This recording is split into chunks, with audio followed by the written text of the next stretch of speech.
I'm focused on his spirit cause it keeps me from his fire. The Holy Ghost was with me, so my fear I leave behind. My sins were all diminished when he took that breath and died. And if you think I'ma give up on my God, the devil is a lie.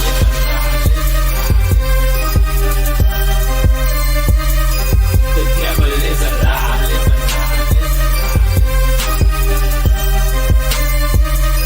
The devil is a lie.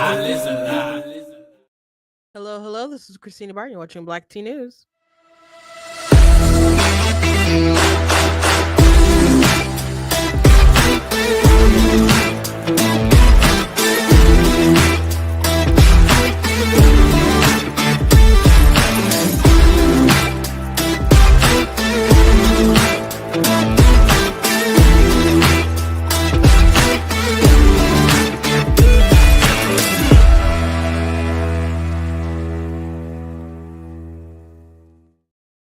Hello. Welcome to Black Tea News. I'm your host, Christina Barr, and today we're going to be talking about this alleged war within the MAGA movement as far as it goes with like HB1 visas and Elon Musk and Vivek and just drama that happened over the weekend.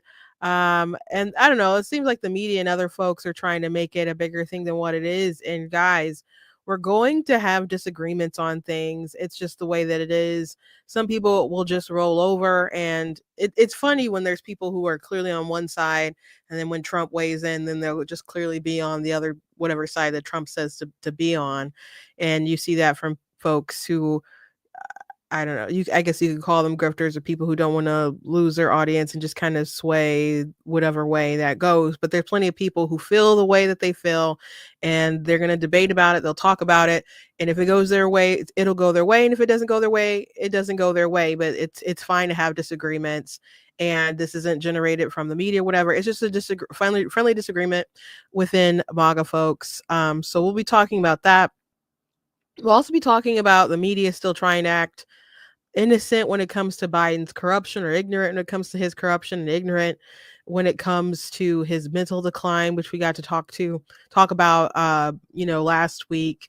But it's just funny how they keep trying to pretend like they didn't have anything to do with it, and it's just it was an underreported story. Wow, how is that possible? Just an underreported story because you guys didn't want to report it. So we'll be talking about those things today. But before we jump into everything, I first want to say I hope you guys had a very, very Merry Christmas. I hope it was great. I hope you guys got to spend it with family, with your loved ones, that you cherished them, held them tight, and all that good stuff. And I had a good Christmas, but it was hard.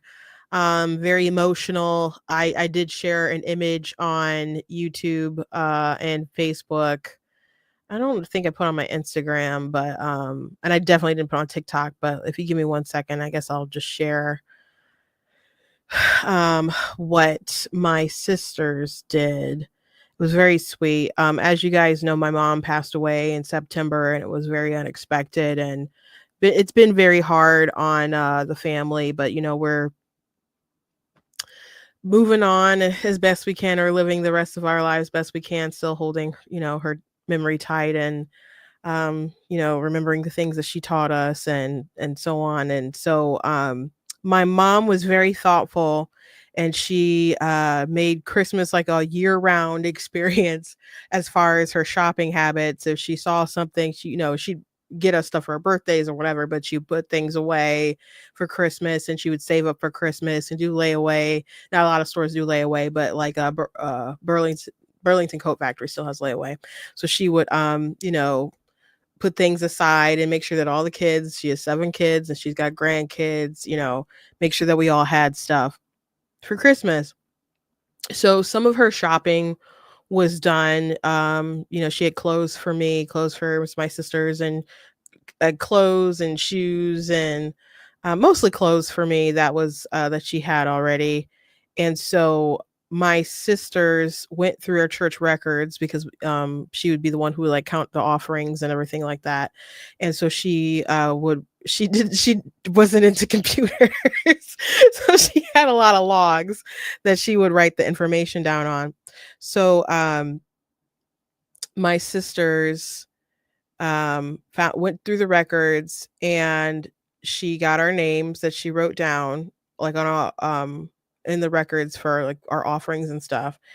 And so they made labels, and they printed them out, so when we got our gifts from our mom, it still had her handwriting on them. So, that it was very sweet, very thoughtful, and, the last bunch of gifts I'll ever have from my mom, so it was sad. Kinda didn't even wanna open them, but you wanted to see what she got, but, this is one of the things that she got me, and, yeah, it was, a loving day, a tough day, but glad to spend it with the rest of my family.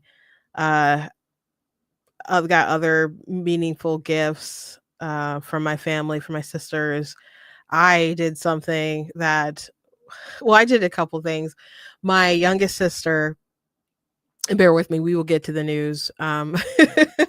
Bear with me for a second. My youngest sister watched an anime called Attack on Titan, and I'm in anime. I haven't really watched a lot in a while, but I didn't never watched Attack on Titan. But my sister would tell me about it sometimes. But the final season, there was a gap between, like, the last couple episodes or whatever, and so she was trying to wait for my mom to finish and catch up, so I guess they could watch it together. But my mom never caught up, and my sister never ended up finishing Attack on Titan. And so right after my mom passed, I did say, "Hey, Tina, how about we all watch it together, and you can watch us, watch it or whatever." And so she just wasn't up to it at the time. And so I told my sister Katrina, I'm like, "Why don't we binge watch it and then watch it with her on Christmas Eve?"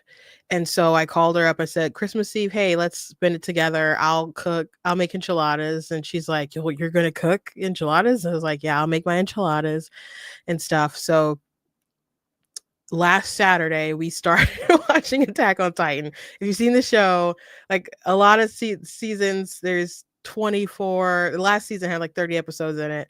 So it was like 24, 20, 24. I think one season maybe was shorter. Maybe season 2 was shorter or whatever, but there was a lot of episodes that we watched very quickly.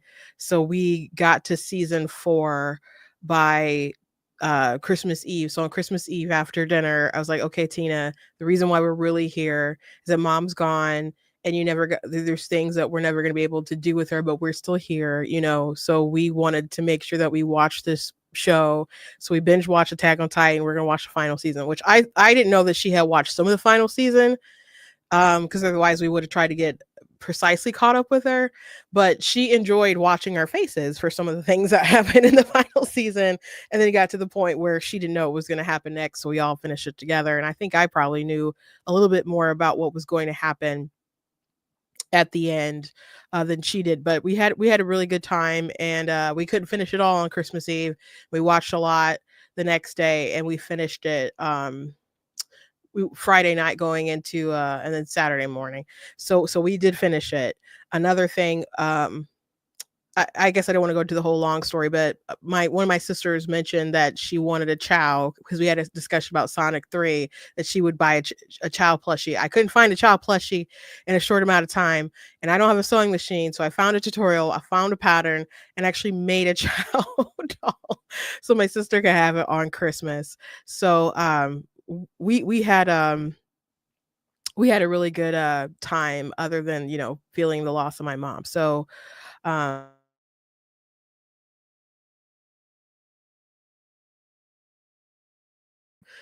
spend them with your families, because you never know when is the last time that you will have one to spend with your relatives and stuff. So I hope you guys had a good holiday. Tomorrow is, of course, New Year's Eve, and Wednesday will be New Year's Day. So tomorrow I plan to stream. I will not be streaming the night, because some people are like, "Oh, let's have a stream New Year's party."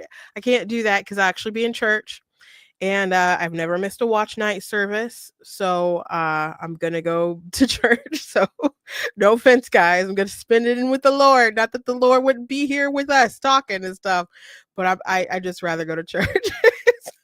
No offense. No offense, guys.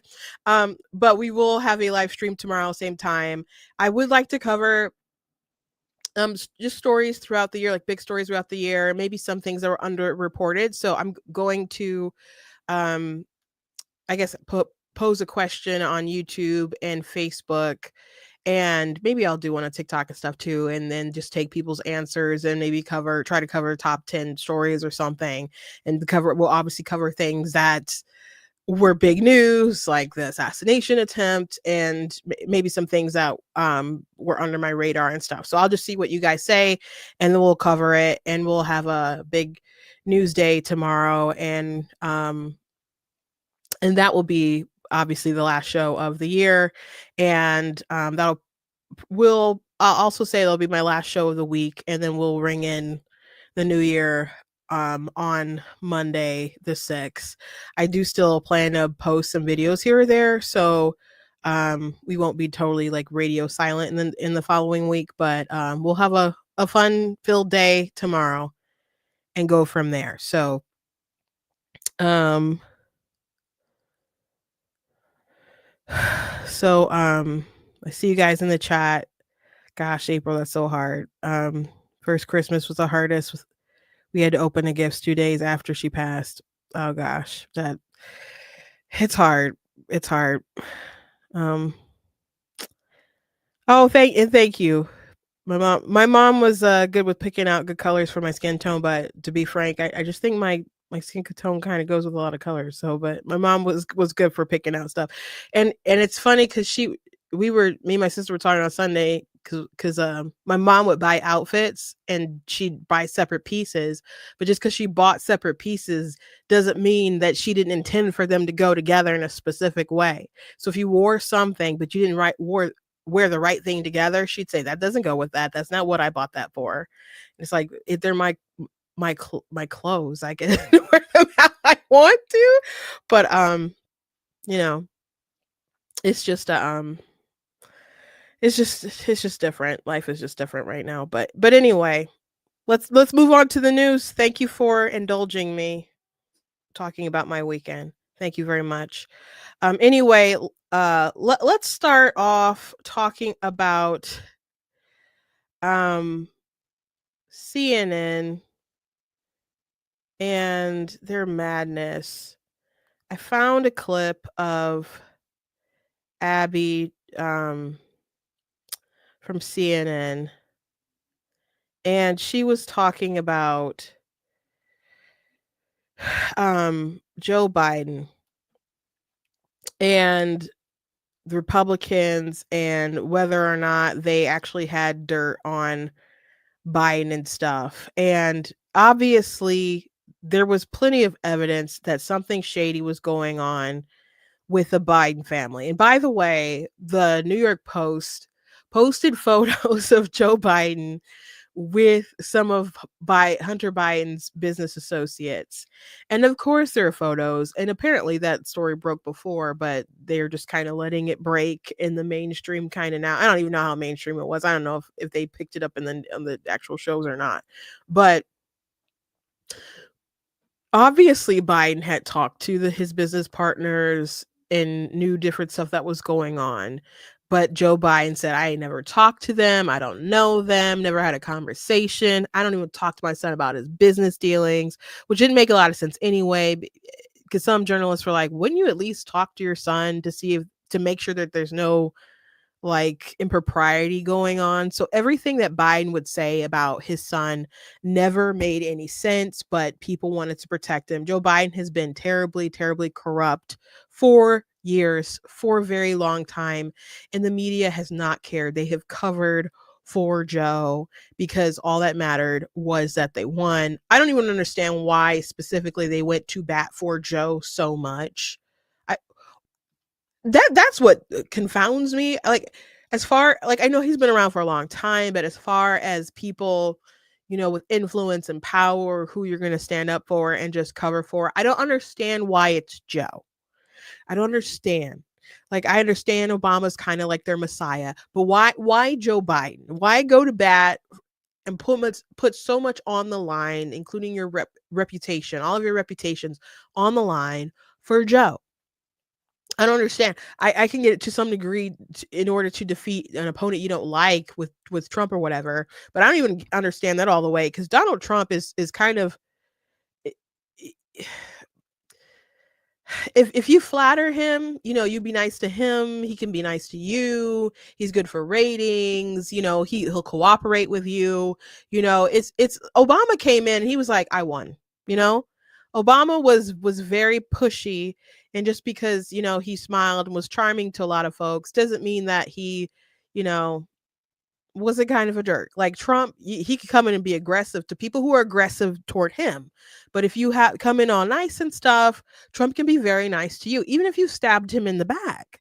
So I don't understand all this hostility that people felt like they need to have with Trump, and willing to do everything that they possibly could to destroy him. Like, I understand he did some things that they don't like, but for the most part, he did a lot of things that made sense, improved the world in a lot of ways, and they just didn't care. But everything on the line for Joe.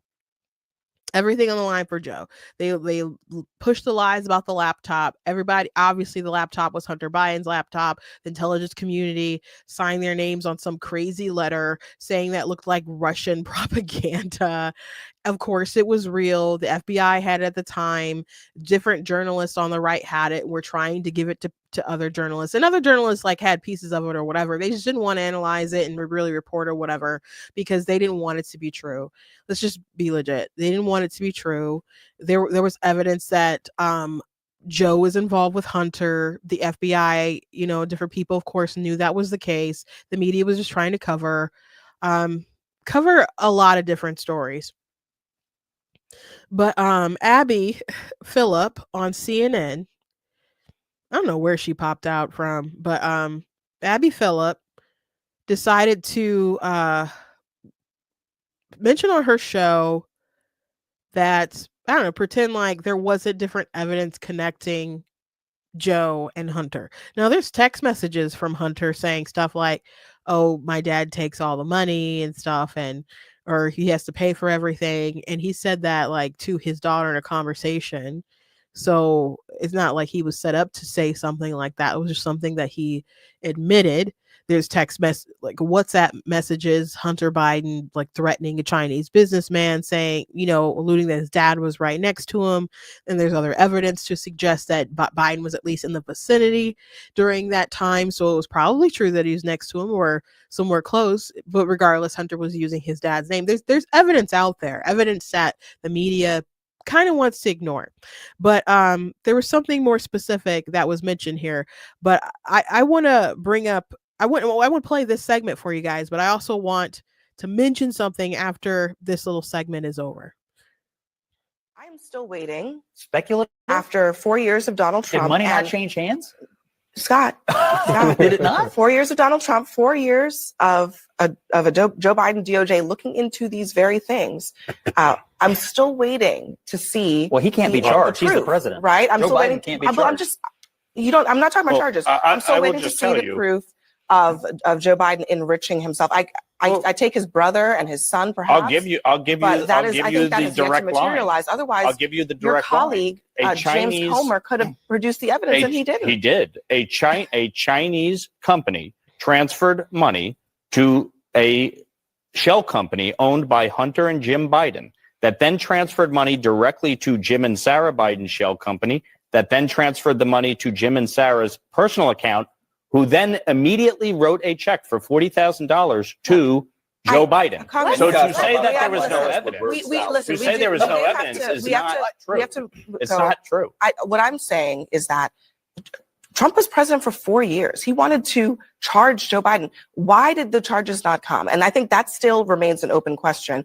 If there is something illegal happening here, there should be charges on the basis of what you're saying, and there have not been. Well, he just pardoned Hunter that is for an 11-year time period. An 11-year time period. He just wiped the slate. Hang on, guys.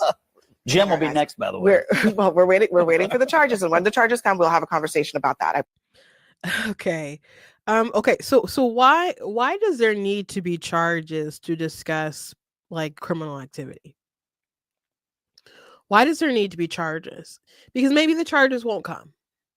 because Donald Trump seemed pretty adamant that there was things going on that Hillary Clinton did that was very shady, which, by the way, there've been people who have shared intel, like taking a picture of like a submarine and like posting it, and them getting in way more trouble than Hillary Clinton with her classified emails and having the different server and all that stuff.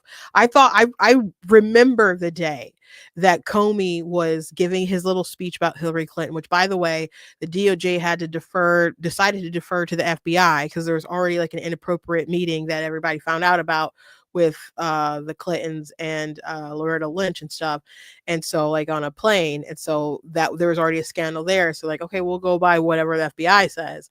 And the FBI starts laying out all these cases of all this inappropriate stuff that Hillary Clinton did with the emails. And so I'm watching him like, oh, they're about to nail her. And then he's like, well, actually, this was just completely gross negligence. So we're not going to charge her. Like, this was really, really bad what she did, but we're not saying that it rises to the level of criminal activity. Now, that was kind of a different standard that he decided to put out there in the world to protect her, you know. And to me, it kind of read like, okay, was he mad and so that he couldn't charge her, so he just set the whole world on fire and then like deuces walked away? I don't know. Comey's kind of hard to figure out. Maybe he just felt compelled to kind of lay out the information because the facts were the facts, but still wanted to protect her. I mean, he is someone who will go around wearing like pro, Kamala and Hillary stuff or whatever now. So where his political affiliations or whatever lies, and everybody has the right to feel how they want to feel and vote the way that they want to vote, but he's not some pro Republican or pro Trump actor, obviously, which is funny because some people kind of thought that he was at the time because he laid out all that business, but the facts were the facts. So anyway, I'm like, this seems like a terrible injustice that she didn't get charged for all this stuff. And people would say, lock her up at the rallies. I went to a lot of rallies and people were saying that and stuff, and Trump was entertaining it. I don't remember him like saying it really, really from the stage. I'm not saying there's no video of him saying that. I just don't remember him engaging in it personally himself, but obviously he entertained it because that was the stuff that people were saying. But as soon as the election was over, when people started to go, lock her up, he's like, it was fine during the election, but it's over now. So he wanted to let it go. He did that interview where they asked about Hillary Clinton. He's like, I don't want to hurt her. I don't want to hurt her. So he just wanted to set it aside. She's former state senator, former secretary of state, former first lady, and his political rival. He thought for the good of the country, it was best to just put all that aside and to not go after her. So saying like, oh, we'll wait and see, how come Trump didn't bring any charges, blah, blah, blah. Well, first of all, there appears to be some folks within levers of power, even when Trump was in office, who wanted to undermine him anyway. So he is the head of the executive branch, but that doesn't mean that he's like scouring over every single document or something and just wanting and waiting and pushing everybody to do everything that he wants. It kind of takes a team there to make things happen. And I know for a fact that there are people like trying to undermine him in different branches, not branches, but I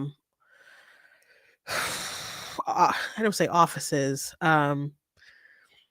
different departments under the executive branch, people within there who just were like, you know what, he's here now, we're gonna outlast him, etc., etc. The swamp continues on. So I don't think it was his intention to throw all of his political rivals in jail. And people could say he's a dictator or whatever. That's nonsense.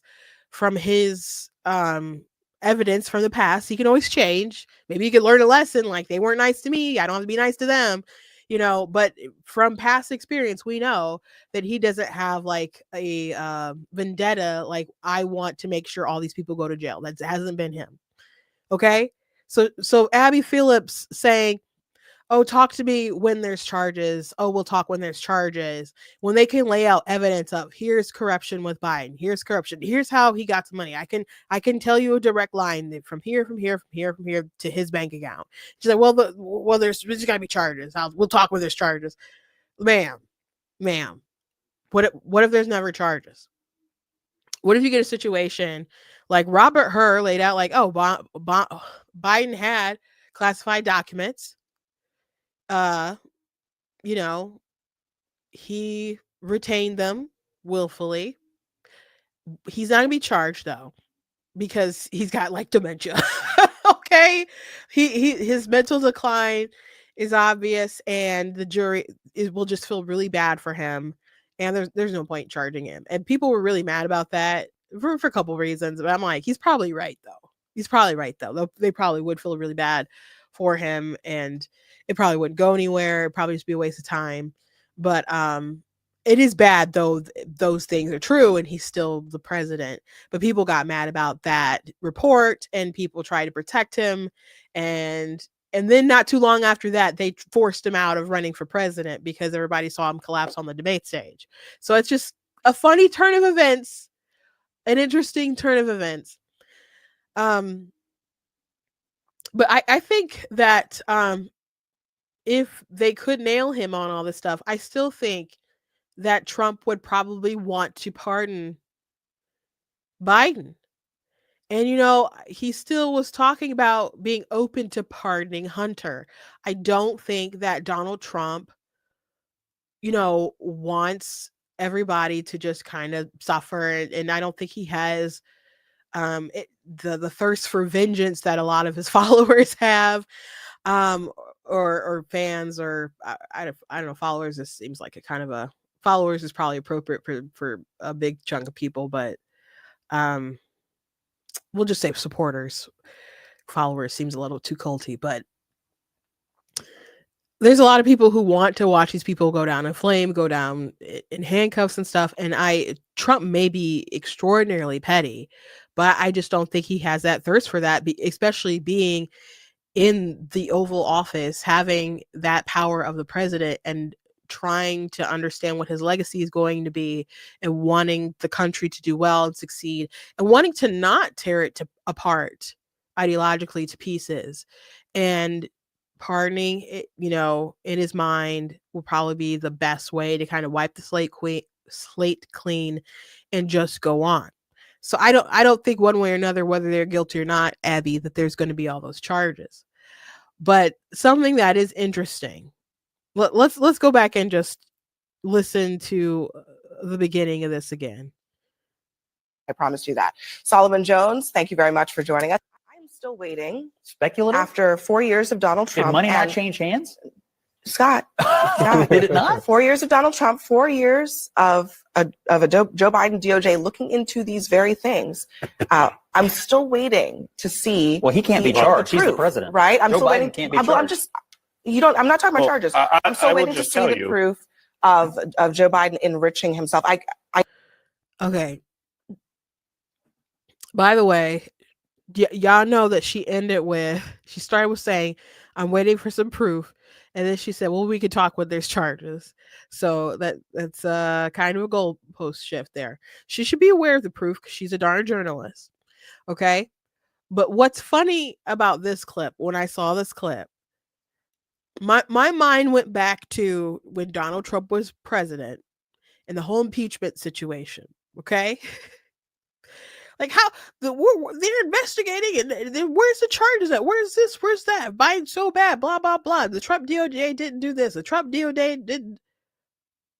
Okay, well, Trump was curious, though, about some corruption in Ukraine.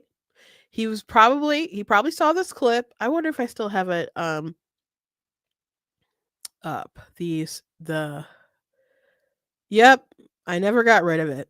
Trump was probably saw this clip, got curious, so that's when he started asking questions about Ukraine. But I'll play this clip. I remember going over, convincing our team, or others too, convincing us that we should be providing for loan guarantees. And I went over for, I guess, the 12th, 13th time to Kyiv, and and I was supposed to announce that there was another $1 billion loan guarantee.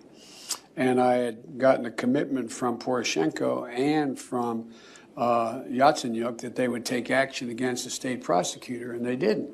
So they said they were walking out to press conference. I said, no, I said, I'm not going to, or we're not going to give you the $1 billion. They said, you have no authority. You're not the president. The president said. I said, call him.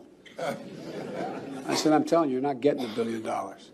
I said, you're not getting the $1 billion. I'm going to be leaving here. And I think it was, 6 hours? I looked, I said, I'm leaving in 6 hours. If the prosecutor's not fired, you're not getting the money. Well, son of a bitch. Got fired. And they put in place someone who was solid at the time. Well, so there are questions about Biden and the timing of that firing, because that prosecutor was looking into Burisma, which was an oil and gas company that his son Hunter, who had no experience, was sitting on the board of.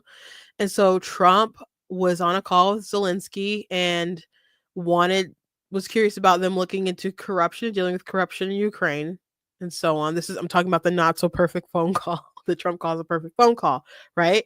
So Zelensky said there was no indication that Donald Trump was maybe going to hold back aid that had already been designated from the Congress or whatever.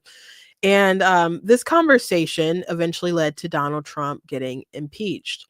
Now, he was impeached on two different things. One was obstruction of Congress, which was really stupid. You're trying to just impeach the sitting president for not bowing down to Congress the way that you wanted him to. Okay, whatever. Your separate co-equal branches of government, just shut up. So anyway, I thought that one was really silly. But then there was abuse of power. Now, as far as misappropriating funds that have already been appropriated from Congress or whatever, there's a remedy within the law that deals with that, and it is not impeachment or whatever. So the impeachment wasn't really appropriate. But if you read through the articles, and we've gone back and reread through them, and it's very clear to me that the real crime that they thought Trump should be punished for was investigating a political rival. Which is really funny when you think about the year that he's had. It's really, really funny when you think about the year that he's had. The fact that there were Democrats who ran and won off of prosecuting Donald Trump. He was impeached really and truly for looking into the Biden family, for asking questions about the Biden family. And not only was he not impeached, well, he was impeached, but he wasn't successfully kicked out of office or whatever. So not only did he survive 2 impeachments, he won re-election, non-consecutively, but he won re-election. And now Joe Biden got forced out. He had to back out. He didn't get to do his second term, and now he had to pardon his son, a blatant pardon for any crime he may have committed in the past 11 years. A very interesting timeline. So this stuff that Trump was looking into or was curious about, when he's asking questions that ultimately led to him being impeached, that's the stuff that his son was pardoned for, blanket pardon for. So Miss Abby on CNN saying, they're investigating Biden and they didn't come up with stuff and they're not charging him.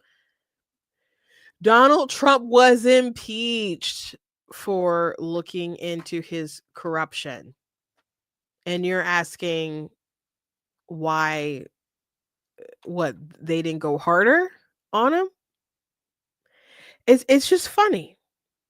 It's just funny.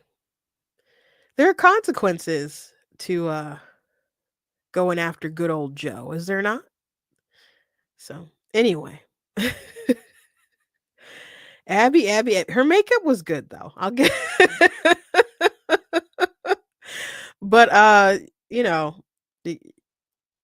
people were saying after that clip, like, she is not ready for prime time. She's not ready for prime time. Anyway, before we move on to the H-1B, the HB1 visa situation, I want to play a clip real quick about the most underreported story.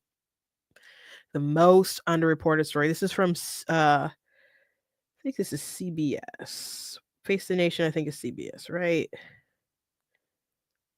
I think so. One of the things we also do in the year-end correspondence roundtable is dig into what was undercovered or underreported. Jan? Undercovered, underreported. That would be, to me, Joe Biden's obvious cognitive decline that became undeniable in the televised debate. At the presidential debate with Donald Trump. Unquestioned. And, it's starting to emerge now that his advisors kind of managed his limitations. It's been reported in the Wall Street Journal for 4 years. And yet he insisted that he could still run for president. We should have much more forcefully questioned whether he was fit for office for another 4 years, which could have led to a primary for the Democrats. It could have changed the scope of the entire election. Okay. Yet still, incredibly, we read in the Washington Post that his advisors are saying that he regrets that he dropped out of the race. That he thinks he could have beaten Trump. And I think that is either delusional or they're gaslighting. President Biden has said repeatedly he was sick during the debate June 27th in Atlanta, and he's always been fine, and he leaves fine. That is his position, the position of many of his top aides as well, even though there is that reporting. Robert Costa. Oh, sycophant to the end there.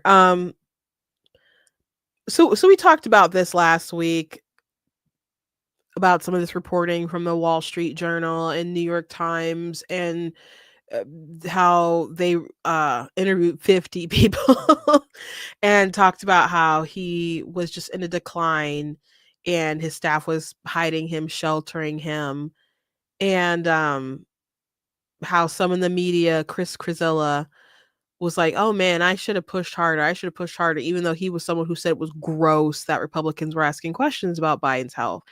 And it's an underreported story because journalists chose to not report it. Journalists chose not to cover it, but to cover for him. Journalists chose to mock Republicans. And the time when they decided to really report on it and to really cover it and to really go after Biden was when he fell on his face during the debate. Now they're saying like, oh, if we had just talked about it earlier, we could have had a primary. Yeah, you could have. And there were questions to ask way early this year, or late last year. I think there were issues even when he was running in 2020. Seemed kind of obvious to me, but they kept covering and they kept covering. And you guys are not innocent. Like, you guys were not stupid. You guys are not stupid. The average person could see, just watching casually, Biden. And you guys are journalists. You can see him all the time. Talk to people around him all the time. You knew. We can't just pretend like you didn't know just because you're pretending like you didn't know. You're trying to save face. Of course, there should have been a primary, but there should have been a primary. This man said that he was going to be a transitionary figure, and he's old as dirt. Okay? People should have made sure there's a primary, but the Democrats were covering for him. He didn't want it. They didn't want to, I don't know, embarrass him or whatever, cause drama. So they let this man just go on. They should have had a primary, or at least allowed people who wanted to challenge him, like Kennedy, just full on challenge him. But the DNC wouldn't allow that. And even when Kennedy was like, fine, I'm going to run as an independent, they were still trying to get him kicked off of different ballots. They're trying to get him kicked off of different ballots. And when he tried to remove himself from different ballots, they sued to keep him on. So he can maybe undercut Trump. So don't go crying now. You made your bed. Bro. And as far as Joe Biden saying like, "Oh, I could have won if I stayed in there," that's malarkey. I know he likes that word, malarkey. Things were too bad. It was a change election. Maybe he would have did better than Kamala. Maybe. But it was a change election at this point. But dropping out, and maybe he was forced to drop out. But dropping out does allow him to say, I'm the only person who's ever beat Trump, and he gets to say that I would have beat him, and we don't have any evidence of. I mean, we have polling and all kinds of different stuff that it's a pretty good indication, that he was going to lose, right? And Trump was going to win, but he gets to at least make the claim that I could have beat him. I could have beat him again. I beat him before. I could do it again. I could have did it again.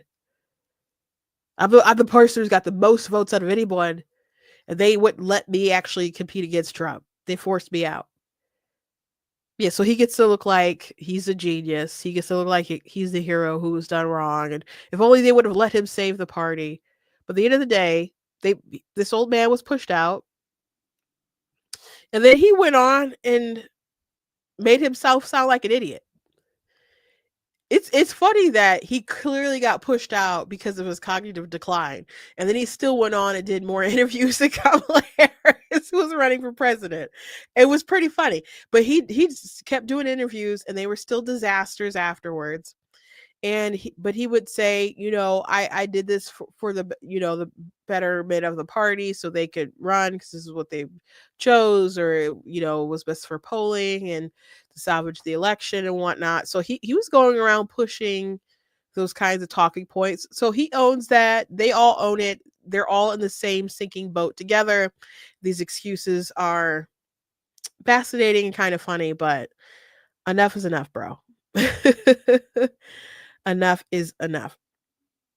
So anyway, let's move on to like the meat of the conversation that let me show you guys this real quick. So feds finally released photos showing then VP Biden meeting Sun Hunters, China's business partners, days before he leaves office. So there you go. There you go. It exists. It exists. So New York Post wrote about that, but apparently people try to report about it before. Shame. It's a shame. So anyway, over the weekend, there were big conversations about HB1 visas, and it was pretty feisty. So Elon and Vivek, they want them to be able to attract talent for tech, to be able to compete with China and other places for AI and other stuff like that. And a lot of Americans are saying, there's a lot of Americans who can do these jobs. There's even Americans who were forced to be pushed out of the tech sector so they could bring in these other people and pay them less money. And that's what it's really about. It's really about these businesses using these immigration programs to have workers do these jobs for less money that they would pay Americans. It's not that we're too stupid and too unskilled to actually do these things. It's that we're being undercut. And even if there aren't enough skilled workers to do some of those things, why would we go get educated to do those jobs when we know that you're going to undercut these positions anyway? And if you wanted to focus on Americans doing these jobs, we could easily do them. Now, there's a lot of people on both sides of the argument. But Vivek wrote an interesting post that I wanted to talk about that got a lot of attention. There's some people, I've seen some people agree, but most people seem to think that it was nonsensical. And you guys can let me know what you think about this. But I'm on the what the heck are you talking about, Vivek, section. So the reason top tech companies often hire foreign-born and first-generation engineers over Native Americans isn't because of an innate American IQ deficit, a lazy or wrong explanation. A key part of it comes down to the C word, culture. Tough questions demand tough answers, and if we're really serious about fixing the problem, we have to confront the truth. Our American culture has venerated mediocrity mediocrity over excellence for way too long, at least since the 90s, and likely longer. That doesn't start in college, it starts young. A culture that celebrates the prom queen over the math Olympiad champ or the jock over the valedictorian will not produce the best engineers. A culture that venerates Corey from Boy Meets World or Zach and Slater over Screech and Saved by the Bell or Stefan over Steve Urkel in Family Matters will not produce the best engineers. Fact, I know multiple sets of immigrant parents in the 90s who actively limited how much their kids could watch those TV shows precisely because they promoted mediocrity, and their kids went on to become wildly successful STEM graduates. More movies like Whiplash, fewer reruns of Friends, more math tutoring, fewer sleepovers, more weekend science competitions, fewer Saturday morning cartoons, more books, less TV, more creating, less chillin', more extracurriculars, less hanging out at the mall. Most normal American parents look skeptically at those kinds of parents. More normal American kids view those kinds of kids with scorn. If you grow up aspiring to normalcy, normalcy is what you will achieve. Now close your eyes and visualize which families you knew in the 90s or even now who raise their kids according to one model versus the other. Be brutally honest. Normalcy doesn't cut it in a hyper competitive global market for technical talent. And if we pretend like it does, we'll have our bleeps handed to us by China. This can be our Sputnik moment. We've awakened from slumber before, and we can do it again. Trump's election hopefully marks the beginning of a new golden era in America, but only if our culture fully wakes up. A culture that once again prioritizes achievement over normalcy, excellence over mediocrity, nerdiness over conformity, hard work over laziness. That's the work we have cut out for us rather than wallowing in victimhood and just wishing or legislating alternative hiring practices into existence. I'm confident we can do it. So I think he meant to write a very thoughtful post. And hoped it would get a different kind of reaction, but people had a very largely negative reaction to what Vivek said here. So especially like going after Save by the Bell. Zach and Slater, first of all, Zach and Slater were attractive. Paul, what's his name? Paul. Gosh, Katrina's in the comments, but he's on a show right now for, I think it's NBC, and he's like some kind of cult person who kidnapped a girl. And so she went ahead and keeps him in the basement now, and he helps her solve crime. And he just had her call him sir when he was a child. And I think that's just what he goes by in the show. And there's so many people who are just like, yes, sir. Like so many women on TikTok who have a fetish for this guy. And Mark Paul Gosler. I knew it was Gosler. Okay, Mark Paul Gosler. Thank you, Katrina. So I don't think it's just that he was popular and cute. It's largely that he's cute. Slater, that actor, he still looks good. Mario Lopez, he still looks good, and he's older than I am. He looks good still. So a lot of it has to do with that. Screech was smart, sure, but so is Jesse. Jesse was, feminist, intelligent, all woman, etc. There, people looked at the friend group. It's like so many TV shows do things about cliques of all these people from different backgrounds hanging out together, being friends, and like that's what I would look at, like Saved by the Bell, not think about like all those people, like those hot guys over Screech, that short annoying kid who keeps bothering and harassing Lisa Turtle, who clearly doesn't want him, but he won't go away. So I don't know what kind of lessons or trauma that Vivek gets from watching Saved by the Bell, but that's a really attractive cast when you're talking about Zach and Slater. And Zach scored a really high on his SATs as well. And I think in the new series, he became the governor. Of course, he's not an engineer, sorry, but he's, I think, the governor of the state. If I'm not mistaken, I don't watch it, but I'm pretty sure he is. But he would do all these scheming, and he was cool, and he was smart. He wasn't, a genius in the traditional sense or whatever, but again, he did really well on his SATs. So and they were, good, overall good guys. I know one show, one culture pop website does Zach Morris's trash, kind of joking and going through, I don't, maybe they're not joking, going through Saved by the Bell and explaining different things that Zach did and how he's they don't really like him too much, but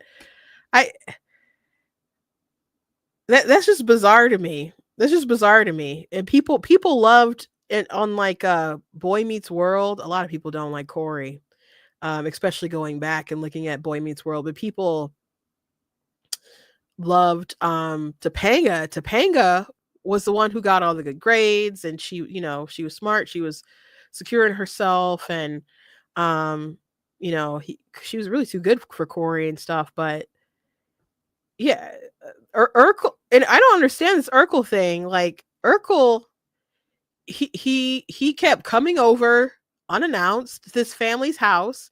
He was like a serial harasser of Laura. And they eventually got together, whatever. But he was like, I'm wearing you down. I'm wearing you down. He basically took over this family show. It became the Urkel show. It wasn't supposed to be the Urkel show. He came in, he saved it or whatever. But who's all like, there were jokes or whatever with Steve and stuff, with people picking on Steve or whatever, but people stuck up for Steve. They love Steve. And, he took over that show. So there's really people who wouldn't watch Family Matters because what, people liked Eddie instead of Steve or something. I don't understand.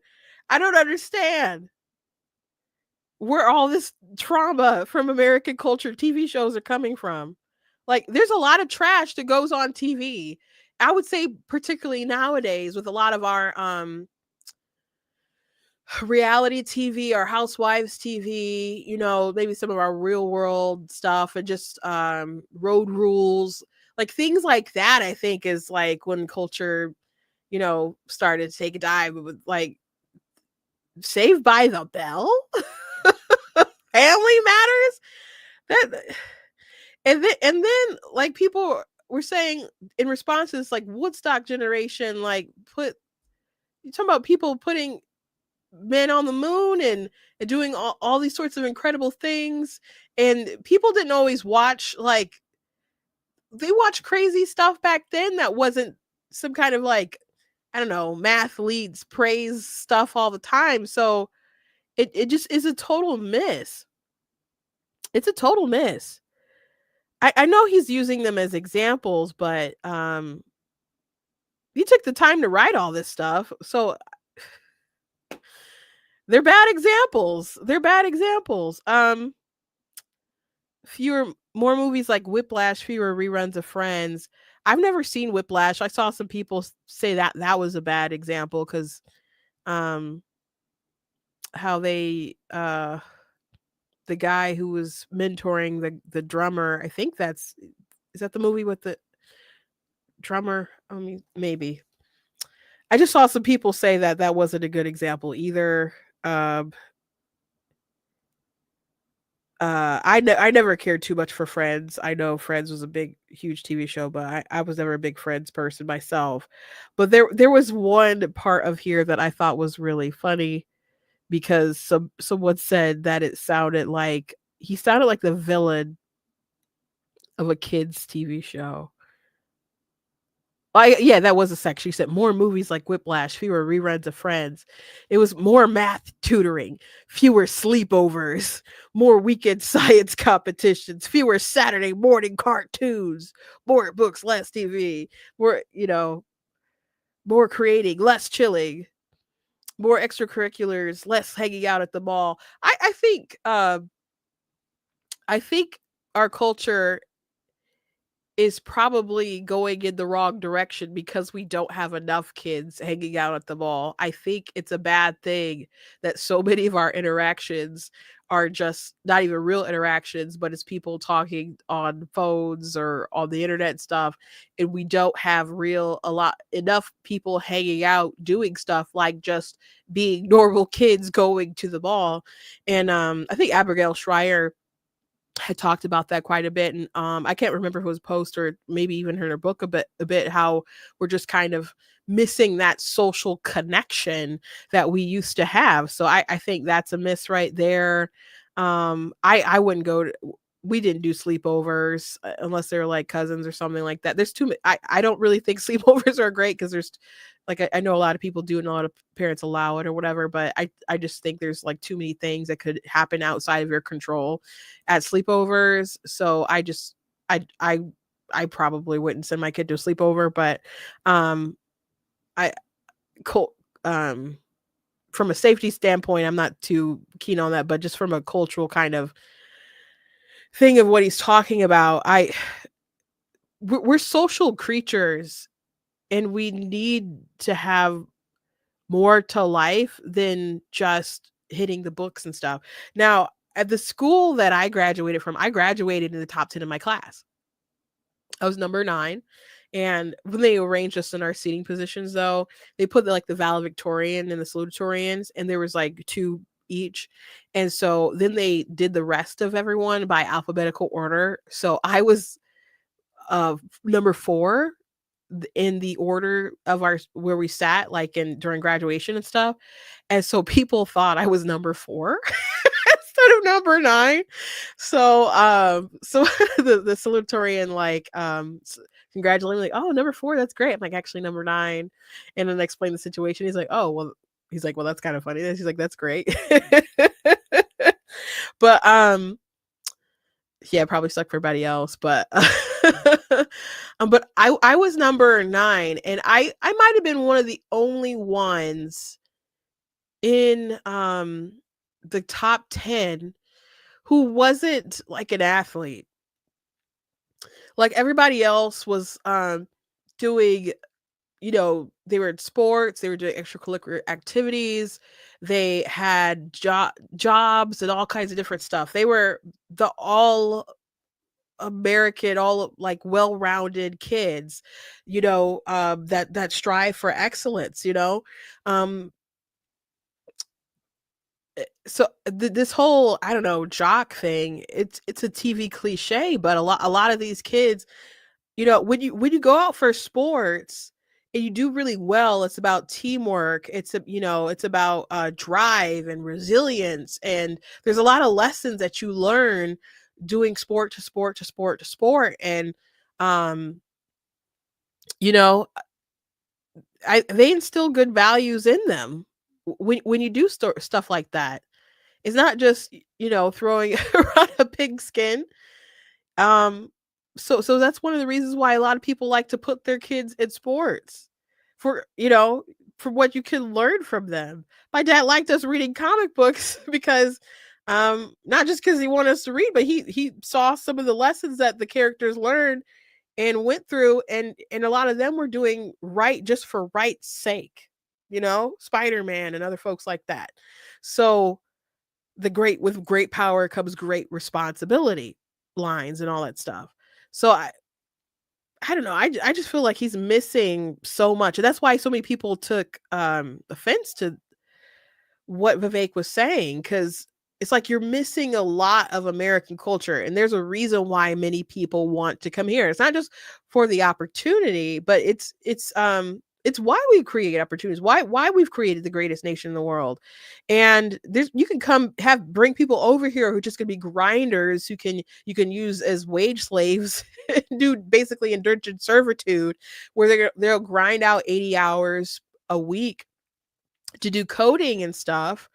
But what about all the other innovators who out there who are making America worth living in?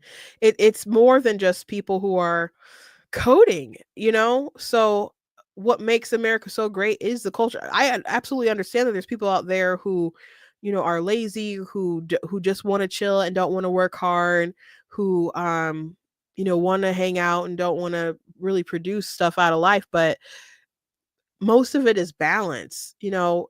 After these conversations, there were some people who are like, we don't want to work 80 hours a week. And they're like, aha, but these people want to work 80 hours a week. And that's why we're going to bring them over from India and all these places. They can work 80 hours a week. And maybe you need people to do that. And maybe like if you're a CEO or somebody, you got to grind out that kind of stuff when you're building up your company and whatnot. But if you have kids and you're married, you want some kind of work-life balance. And it's important to have that. It's important to be a good spouse to your wife. Make the time to be a good spouse. Make the time to be a good father to your children, a good mother to your children. And so I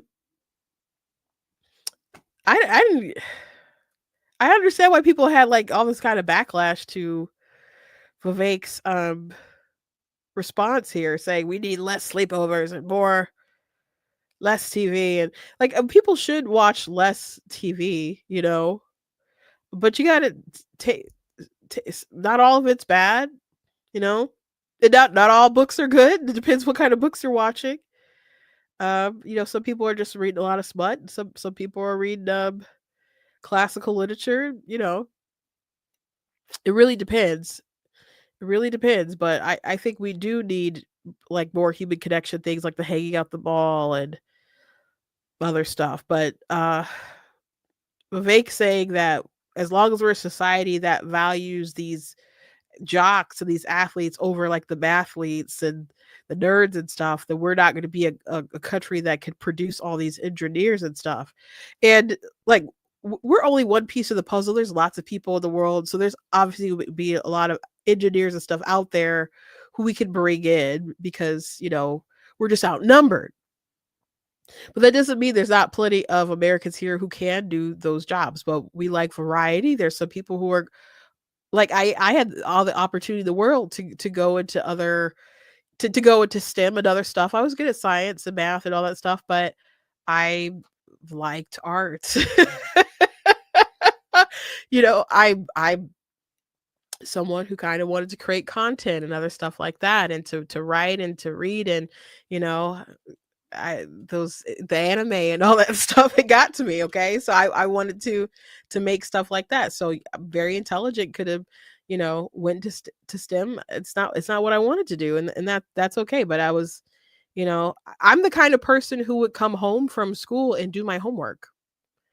And I'm not I had plenty of friends, but and I would hang out with them, but I liked to do my homework, and I liked to make sure that it was done. And I feel like I was a good blend of some of the stuff that he's mentioning, and I had other friends who were a good blend of a bunch of different stuff. But again, the people in my top 10, they were very well rounded as far as what they could do. Like this.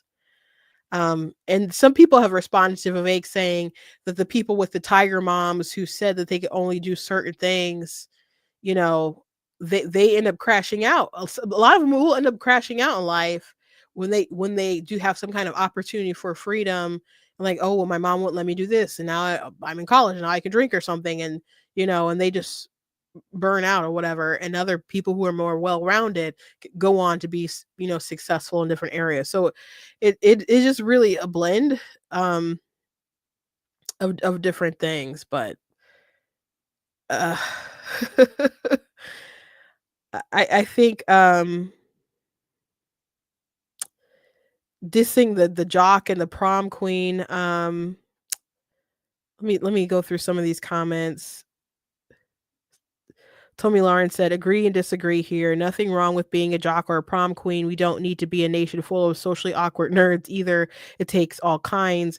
What we could use more is parenting, work ethic, tenacity, ambition. We don't need just engineers or brainiacs. We need people who know how to build and create things with their hands.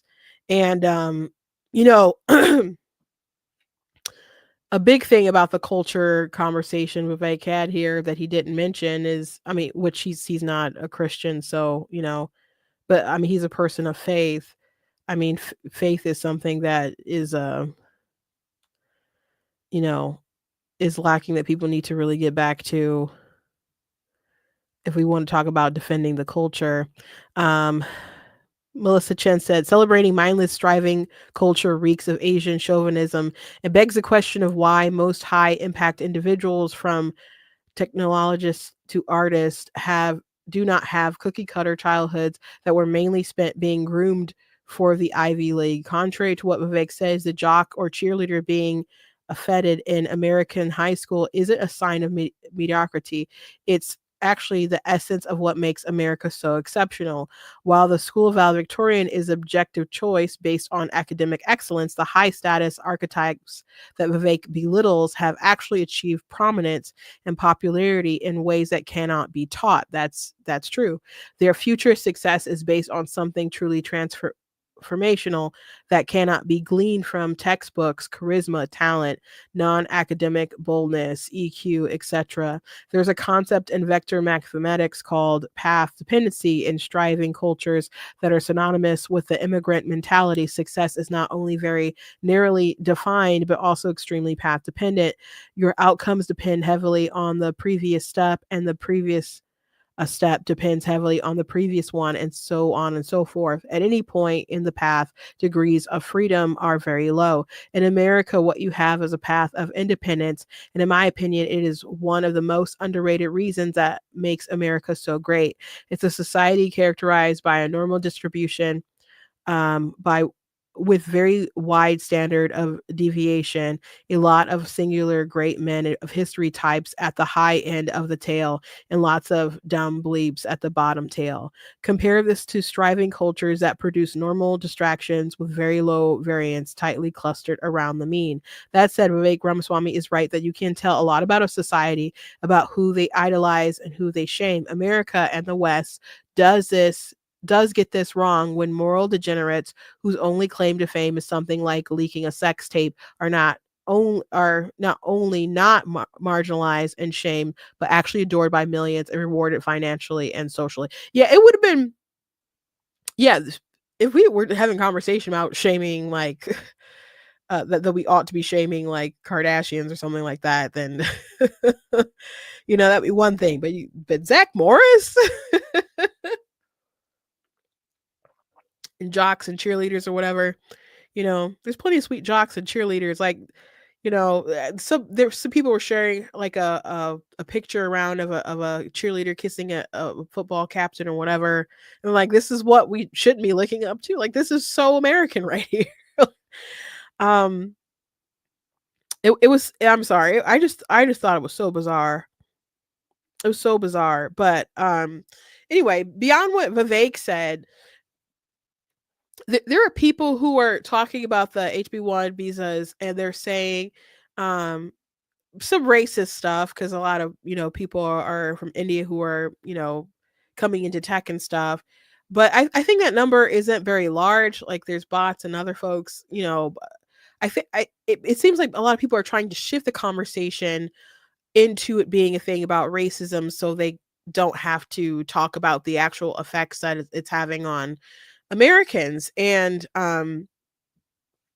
there's legitimate conversations on both sides of the aisle with this particular issue. Then we Nikki Haley had responded to Vivek too. She said, there is nothing wrong with American workers or American culture. All you have to do is look at the border and see how many want what we have. We should be investing and prioritizing in Americans, not foreign workers. You know, and some people are like, oh my gosh, not Nikki Haley making a good take. You know, I think a lot of it is just, you know, businesses always will want to find a way to have cheap labor.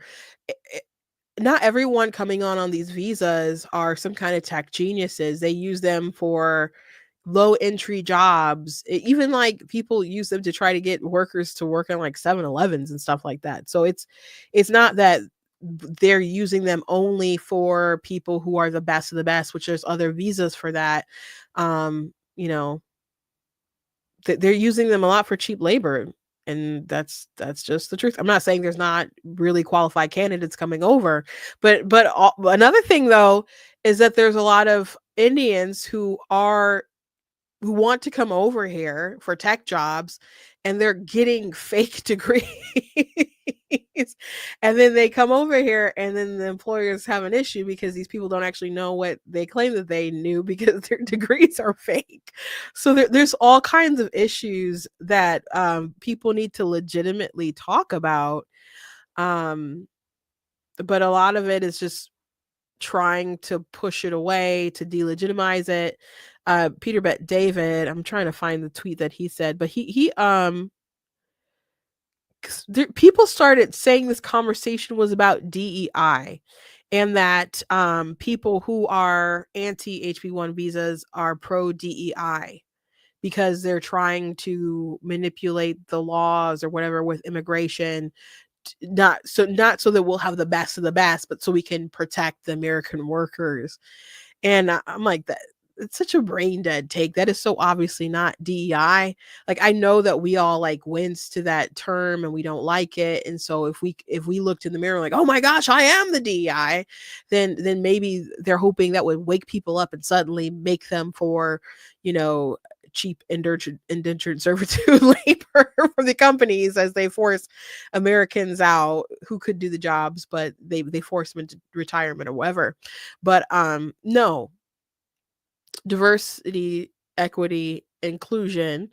First of all, diversity and inclusion, not wanting people to come over here from other countries to take these jobs, take these positions or whatever. That doesn't seem like that's diversity. And it doesn't seem like that fits inclusion either.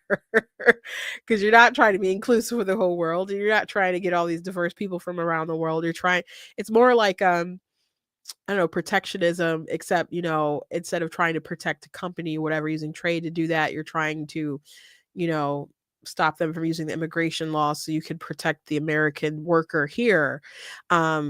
If you're kind of going on the more xenophobic side of stuff, and xenophobic seems kind of like a tough word. I couldn't think of a better one to kind of use. But if you're going toward that side of life when you're like, we don't want the outsiders to come in, I don't see how that fits with DEI. You know, just doesn't work, guys. It doesn't work. And if you're just really trying to capitalize on that equity situation, where you kind of rig the game for the benefit, you know, they're trying to rig the game for the benefit of the companies for their bottom line. And you know, it's our immigration policy. We don't have to allow all these people to come in if we don't want to. Now, on the flip side, I don't if companies want to necessarily do something, I don't know how much stuff we should do to try to stop them from I don't know, kind of achieving their bottom line. I don't know how much interference there is right or wrong, but we don't, as far as immigration part goes, we don't have to help them do that. But companies, just FYI, they will find a way to get the cheapest labor that they can, get the biggest bang for their buck if they can. If we put this, you know, visa situation to the side, when I worked at Target, they would bring in managers, hire them right out of college with no experience to be managers of people who had worked there for a while. And some people are saying with this visa stuff, they'll bring in these people, all these HB1 visas and they'll force out people who have those jobs, and they will have them trade those people first before they like push them out. That happens without any visa situation. They'd have people who were there at the store have to train the managers to be over them, and they have no experience, but they're fresh out of college. And Target was really big on just having a college degree. They didn't care what it was, but they basically would not promote you if you didn't have some kind of college degree. They would value just some kind of degree over people who had been there working for years with all this experience. And it was really, really frustrating.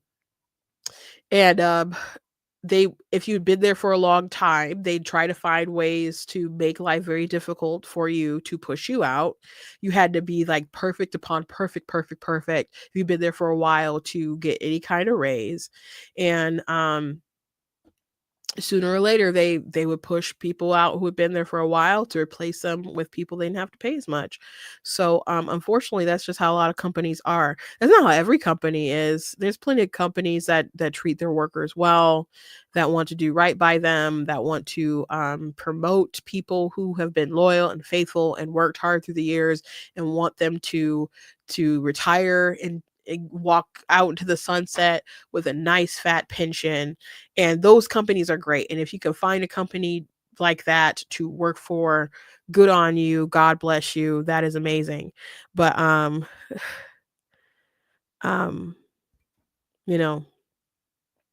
unfortunately, that's not how a lot of companies operate. Someone said, I would never train someone to do a job that I am already qualified for. It's tough. It's tough. It's tough, man. A lot of people unfortunately have to end up doing that. And maybe they're trying to get their, I mean, they're still working, they're still getting paid. Maybe they want their severance, maybe they want their retirement, maybe they don't want to leave their job and stuff, or be fired. They don't want to quit. They'd rather be fired. People just get into bad situations where they're forced to do all that stuff. But Elon was very pro visas, and Trump, who spoke out against them in the past. I'm saying HB1. It's H1B. I'm sorry. People are like, it's H1B. But here's Trump talking about this in the past. The H1B very well, and it's something that I frankly use, and I shouldn't be allowed to use. We shouldn't have it. Very, very bad for workers. And second of all, I think it's very important to say, well, I'm a businessman and I have to do what I have to do, and it's sitting there waiting for you, but it's very bad. It's very bad for business in terms of, it's very bad for our workers, and it's unfair for our workers, and we should end it. The H1B. So that was a long time ago. So now, Trump was quoting an article saying that he thought that they were good and he's actually used them before. So there's some MAGA folks who have flipped, who were against them, and now they're kind of like, ah. But there's some that are still like, no, I'm going to speak out. I'm going to speak out for the American worker. Like Jack Posobiec has been saying that different people have been messaging him, talking about their experiences where they were forced out, and these H-1B visas have brought in people to replace them and so on. So if that's the case, that people are being forced out, pushed out, then this whole argument about, oh, we need them because we have a lot of workforce that is just, I don't know, incompetent or not trained or whatever, so we need them to compete, and that's why we're bringing them over. That argument doesn't exist if they're just forcing everybody out so they can get, people who will work more hours for less money. So some people have been like, I just don't believe there's all these people who are like secretly trained who can do all this stuff. There's a lot of the stuff is even entry level position that other folks could take, but if you're going to push people out, why would they even get trained or do those jobs and stuff anyway? But they are pushing people out. Scott Adams had an interesting um um comment about all this stuff. He said, bringing all these folks in while DEI exists is kind of crazy, because the DEI will force people to override, the American worker, well, white American worker anyway, to prioritize, um, people with brown skin anyway, which is true, which is again crazy that people tried to flip it as if people against the H-1Bs were actually the DEI people. And it's just been an interesting weekend, an interesting conversation. I've been liking a lot of comments, not just to kind of bookmark them in a way. But this isn't going to kill MAGA at all. It's just a conversation. People are having them like adults. I mean, to some degree, I don't know how much of it's going to continue on, because Trump has already said something. Elon has been a big backer or whatever. And, they'll probably continue them on for some time. And there's probably not going to be anything radical as far as the change with the visas.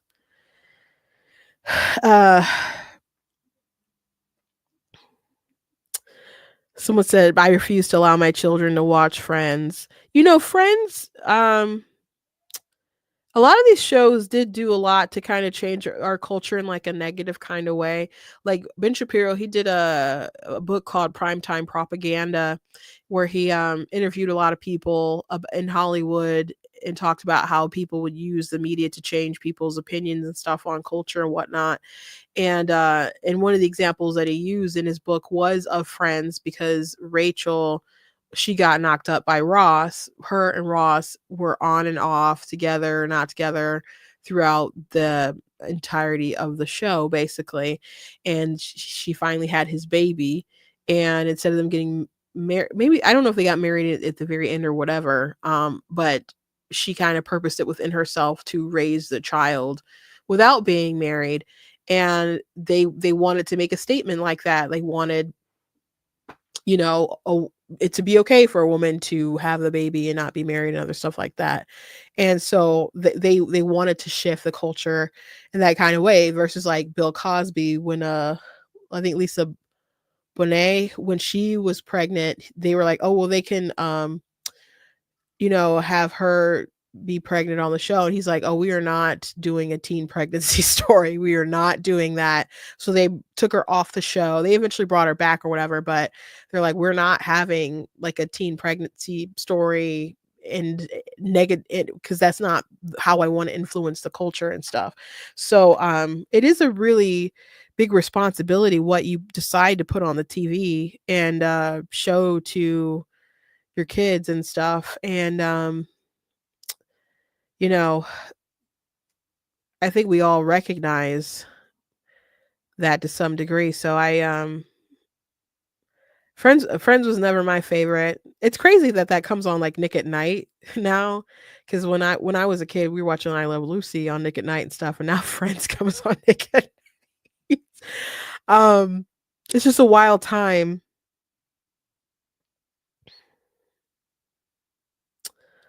Godfather said, I don't care about the sex or color or race. I want the best doctor treating me. I want the best pilot flying the plane. I agree. I agree. I think another part of the conversation with the visas is, though, that like I started to have this conversation with my sister, and she started mentioning how the person who wrote the book Hidden Figures, she was from a town where a lot, it was like an engineering town, and so she grew up thinking that like everybody black just was a nurse or some kind of engineer or something like that, you know, because that was her surroundings and that, and, you know, of where she lived and the careers and stuff that they went into. And, so it matters what your community invests in. She also mentioned like, the where we grew up in Pontiac and stuff, they they did not fund kids the way that they should have funded them. Not be and schools are have a lot of funding and stuff per pupil, especially like in the inner city and stuff, but they don't spend the money well. Now there's corruption, people stealing money and all kinds of stuff, and incompetence abound. But my brother, he was into art and all kinds of different stuff. But to have art classes, they made them pay for their own art material. And my brother was in high school. He had a job. I think he had 2 jobs in high school, but he worked at Toys R Us and he worked at I think maybe he worked at Circuit City too, but I know he worked at Toys R Us. But he had a job and he was in high school and had to pay for his own art supplies. Now, when we moved out into a rural area and I graduated from Holly High, I didn't have to pay for art stuff. Like we had a kiln where people could do pottery. We had you know, materials for like you know, sewing machines and materials where I could make dolls, and I did leather work. I painted acrylic and oil and um charcoal and a scratch board and all kinds of stuff that I, you know, and it would have been so hard at my family. We were going through so hard at the time. It would have been terrible if I had to pay for my own art supplies. You know, but it's just crazy the kind of opportunity that I wouldn't have had in things that were different for my brother versus me, because there's just different resources. My brother wanted to be an architect at first, and so he ended up going to Oakland County Community College, and he was like behind in the CAD classes and didn't understand what was wrong with him. Like, why am I so behind? And then when we moved out to Holly, they saw that my school had CAD classes there that were available. So he's going to school with people who've already taken, you know, CAD classes and stuff and know how to do all that kinds of stuff. And when I went to CCS for art, at least for a semester anyway, you know, I was ahead of a lot of people in the class because I already knew how to work Photoshop and all that stuff because I had been doing it in high school. So you know, a lot of it's just about how you invest in kids and what kind of opportunity you have. I don't think it's just culture, man. I think once you open up a world of possibilities to people and show them how they can really make money and show them that what kind of future they can have, that opens up their possibilities. Like when I went to Pontiac's when I was in Pontiac, for those of you who aren't local or to Michigan or whatever, Pontiac is like an urban city. It's about 30 minutes north of Detroit. And when they would ask kids, like, what do you want to be when you grow up? People would say, to get people who'd say doctors, right? Stuff like that. But a lot of people would say stuff like, I want to be a beautician or whatever. And, or an athlete. And there's nothing wrong with those goals. Or, I don't want to, put a dig on anything like that if that's what you want to do. But I'm just saying people just had a very narrow scope of their aspirations. And then when I moved out to Holly, people wouldn't say, I want to be a doctor. They would say, I want to be a reconstructive surgeon. Like it was very specific. And they had like goals that they could reach. They had pathways of how they could do that. They had, a system in place of how they could get it done. And like if it just seemed more specific yet obtainable and really diverse. And there was just a lot of opportunity there. And so I think that there's, like, people are saying there's all this talent that we have to reach out to out there, while there's a lot of American workers are saying invest in American workers, we can do this stuff. And so I guess my point is that if you provide the opportunity, then people will go that route. Like there'll be, you don't have to look for and lower your expectations to get any black pilot to fly a plane just because you're trying to reach a quota. You can have very qualified black pilots fly the plane if there's programs and black people going through the programs to learn to fly. you know but there just needs to be more opportunity for people in general. And so you know I think that's worth people investing in America as opposed to trying to just bring everybody here. And I don't know, I kind of also feel like there's so many people here already. I really feel like we really need to at least solve this illegal immigration crisis problem. And that's where our focus needs to be. But anyway, it was just an interesting conversation.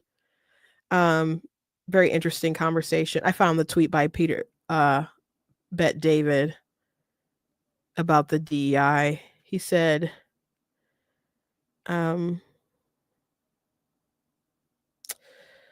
so you want me to not hire a high performing, hardworking, and skilled Indian, and you want me to hire an American even if that person is not capable, lacks skills, and is entitled? Oh, so you support DEI? I thought you hated it. So this is an example of a straw man here. no one is saying that you should hire an unqualified American who's incapable and lacks skills. So and Elon there hit the target there. There's Americans who can do these jobs. And someone had looked up some of the his company Valuetainment, and there was a H-1B application or whatever for a graphic designer, and people are like, you have to source that out. There's plenty of graphic designers here in the US. Not everybody who's using these visas, or these companies that are using these visas, are just for brilliant tech engineers who are like the creme de la creme. That's not how they're being used, or only being used. That's just, it's an excuse. So this tweet is just silly. It's not DEI. It's not DEI. I want you to hire people. You can hire whoever the heck you want to hire, I guess.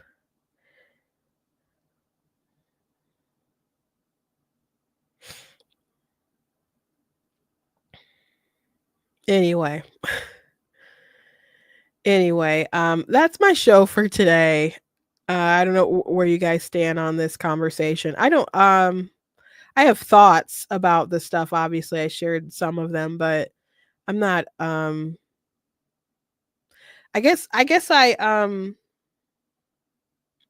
sway more toward the anti position, but it's not like a strong anti position. But I don't appreciate like the straw manning. I guess from like from the tweet that I just read to you guys and so on. It's not DI. That's really silly. I've seen people on the pro H-1B side say, yeah, my side's not doing a great job here with some of the straw manning. Anyway, thank you guys for joining me. Please go to blacktnews.com, check out different content, my website, articles, videos, etc.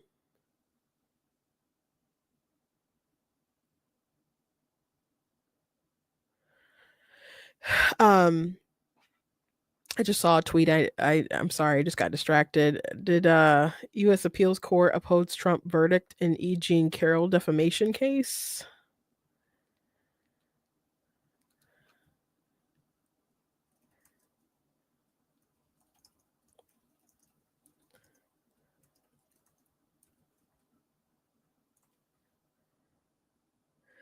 Ooh. 7 minutes ago.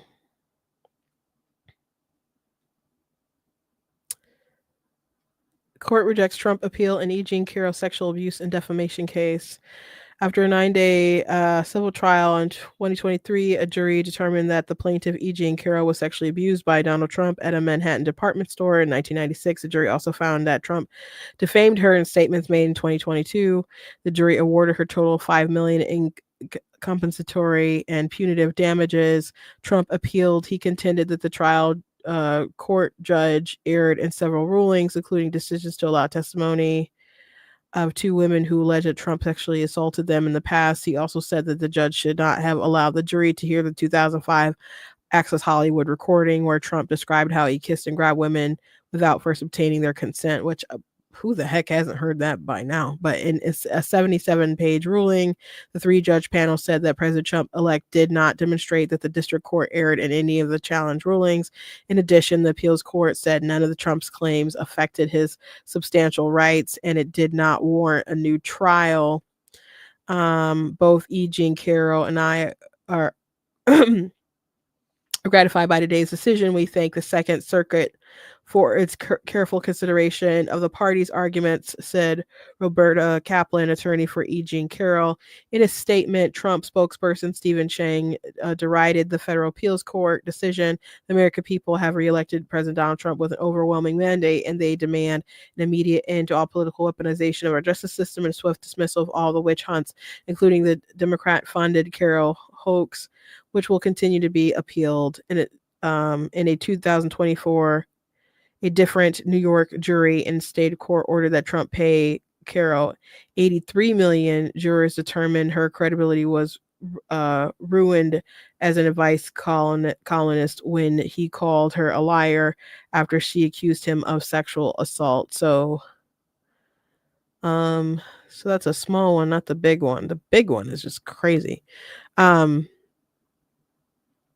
Interesting. I'm sure that they will appeal that again, because Trump is not going to want to pay that. I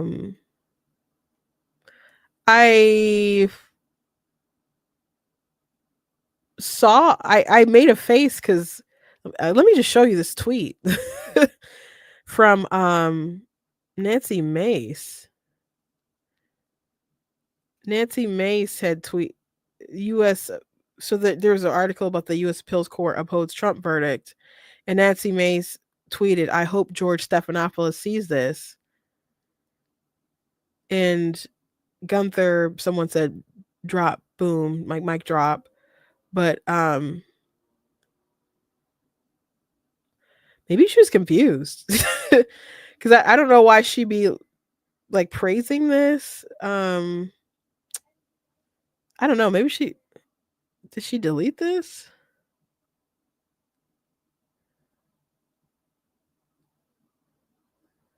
Oh, there's a footnote in the decision that noted the jury expressly found it wasn't rape. Yeah, I just thought it was a weird way to express that. Weird. Anyway, sorry, I got really distracted while I was trying to end this. Anyway, thank you guys for joining me. Please go to blacktnews.com, check out different content, website, articles, videos, etc. If you like what I do, please consider leaving a donation at blacktnews.com/donate, because it does cost a stream, run my site, all that good stuff, so you guys can support. I appreciate you. Check out the merch and stuff that's available on the website, different books and so on. So go ahead and pick up that stuff.